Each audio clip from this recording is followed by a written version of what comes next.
بسم اللہ الرحمن الرحیم۔ آج کی اس مختصر سی ویڈیو میں ہم لوگ ذکر کریں گے کہ مومن کون لوگ ہیں اور اللہ تعالیٰ نے قرآن مجید میں مومنین کی کیا صفات بیان فرمائی ہیں۔ سورہ انفال میں ارشاد باری تعالیٰ ہے انما المؤمنون الذین اذا ذکر اللہ وجلت قلوبهم واذا تلیت علیہم آیاتہ زادتہم ایمانا وعلی ربہم یتوکلون، کہ مومن تو وہ لوگ ہیں کہ جب ان کے سامنے اللہ تعالیٰ کا ذکر کیا جاتا ہے اور اللہ تعالیٰ کی کلام کی آیتیں پڑھی جاتی ہیں تو ان کا ایمان جو ہے وہ بڑھ جاتا ہے اور ان کے جو دل ہیں وہ ڈر جاتے ہیں اور وہ اپنے رب پر بھروسہ کرتے ہیں۔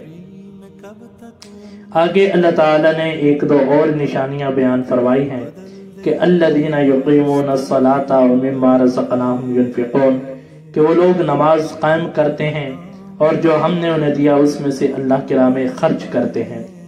اولئک ھم المؤمنون حقا، یہی لوگ سچے مومن ہیں۔ لہم درجات عند ربہم ومغفرۃ ورزق کریم، ان کے لیے ان کے رب کے ہاں عزت کی روزی، بخشش اور اونچے درجے ہیں۔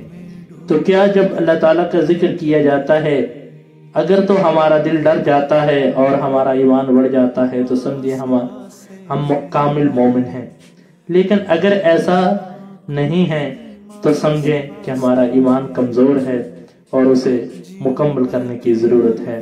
اللہ تعالیٰ عمل کی توفیق نصیب فرمائے۔ وآخر دعوانا